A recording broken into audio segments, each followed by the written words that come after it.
ఒక్క 2 నిమిషాలు నేను చెప్పాల్సిన విషయం, ఎందుకంటే నేను కూడా చెప్పాలి, అందరూ మాట్లాడుతూ ఉన్నారు కదా. అప్పుడు నా మీద పోటీ చేసే వ్యక్తి కూడా ఒక ఆయన ఉన్నారు కదా, ఆయన గురించి చెప్పాలి కదా.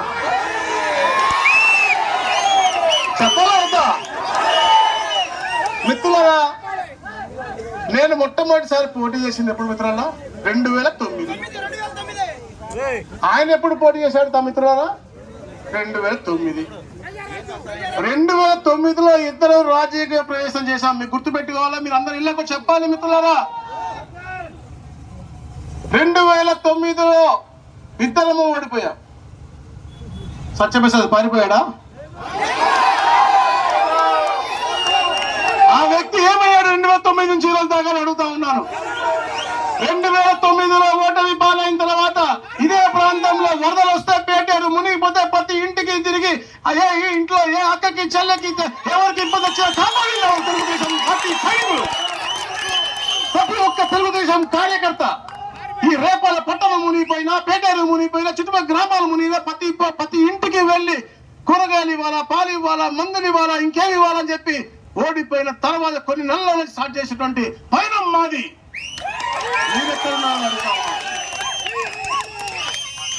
కోవిడ్ వచ్చింది. ప్రతి ఒక్క తెలుగుదేశం కార్యకర్త కోవిడ్ లో ఉన్న ప్రాంతంలో తిరిగి వాళ్ళకున్న సమస్యలు తెలుసుకుని వారికి మందులు, లేకపోతే ఆఖరికి పోలీస్ వ్యవస్థలకి, డాక్టర్లకు కూడా మందులు ఇచ్చిన ఘనత తెలుగుదేశం కార్యకర్తలు. ఇక్కడ మీరు హాస్పిటల్ కూడా నడిపించకుండా వేరే వాళ్ళకి ఇచ్చేటువంటి పరిస్థితి. ఆఖరిగా ఒకటే మాట చెప్తా ఉన్నాను మిత్రులారా, వాళ్ళది శివరాజకీయాలు, ఉల్టా మమ్మల్ని అంటా ఉంటారు. కానీ నీవు నివసించే మండలంలో ఒక అభాగ్యమైనటువంటి అమర్నాథ్ గౌడ్ అనే పిల్లవాడిని చంపేస్తే, వాళ్ళ అక్కని ఏడిపిస్తున్నారని చంపేస్తే, ప్రతి ఒక్క కులం, ప్రతి ఒక్క మతానికి చెందినటువంటి వారు ఆ రోజు చెరువుపల్లిలో నీ ఆసుపత్రి బయట ధర్నా చేస్తా ఉంటే, హాస్పిటల్ నుంచి బయటకు వచ్చి కూడా నువ్వు నా ప్రాంతంలో ఒక అభాగ్యుని చంపేశావని నువ్వు మాట్లాడలేదే.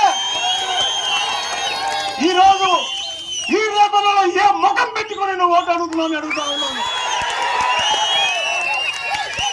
సిగ్గు లేకుండా ఇళ్ళకెళ్ళి ఒక ఓటు అట్టేయండి, ఒక ఓటు ఇట్టేయండి, ఒక ఓటు నీకు ఎందుకు వేయాలి అని అడుగుతా ఉన్నాను. నువ్వు ఏమి చేశావు అని అడుగుతా ఉన్నాను. నేను గర్వంగా చెబుతాను, నేను చేశాను, కుటుంబంలో భావించాను. రేపల్లో ఉన్న ప్రతి ఒక్క నాయకుడిని, కార్యకర్తని, ప్రతి కుటుంబాన్ని నాకు హక్కు ఉంది, తప్పకుండా అడుగుతాను. అతనికి ఏ హక్కు ఉందని చెప్పేసి కూడా నేను అడుగుతూ, మీరు కూడా తప్పకుండా వచ్చినప్పుడు తప్పకుండా కడిగి పడేయాల్సిన అవసరం ఉంది. అది ఇది కాదు, దేనికైనా అభివృద్ధి అవ్వచ్చు. ఇంకా ఏ ఇష్యూ మీద డిబేట్ ఇక్కడ కాదు, ఏ సెంటర్ లో ఉన్నా మేము రెడీ అని చెప్పి చెప్తూ, తప్పకుండా పేటలో ఉన్న ప్రతి ఒక్క కుటుంబాన్ని కాపాడటానికి మా బాధ్యతగా మేము తీసుకుంటామని చెప్పి తెలియజేసుకుంటూ, అద్భుతంగా ఈరోజు